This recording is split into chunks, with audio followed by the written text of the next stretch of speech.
Assalomu alaykum. Bugun sizlar bilan harfni katta va kichigini top o'yinini o'ynaymiz. Bunda hozir endi 2 kishidan 4 kishi kerak bo'ladi.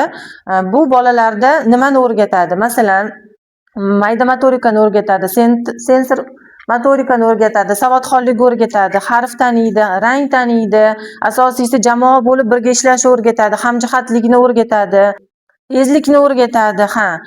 Hozir bir kishidan chiqsin, bog'chalarda 2 kishidan bolani chaqirib turib, bitta jamoa qilib yoki 3 kishidan chaqirsa ham bo'ladi.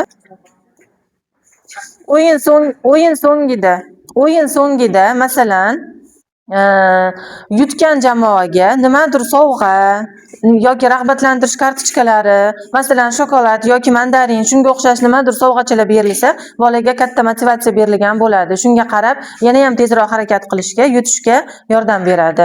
Mana bu harfni, bu kichkinasi, bu kattasi, shuni bir-biriga kiydirib, kim ko'proq shunaqa muzqaymoq yig'sa, ana o'sha jamoa yutgan hisoblanadi. 1, 2, 3 boshladik.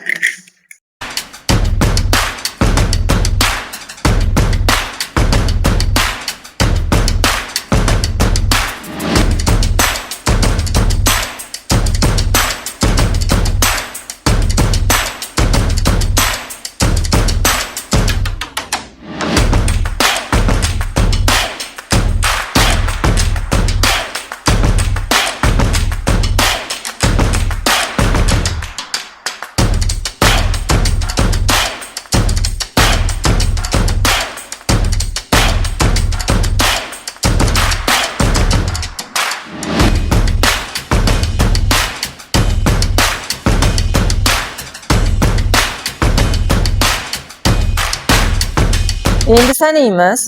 Qani 1, 2, 4, 6, 8, 10, 12, 13 ta. Siz sanaychi? 2, 4, 6, 13 ta. Teng bo'pti.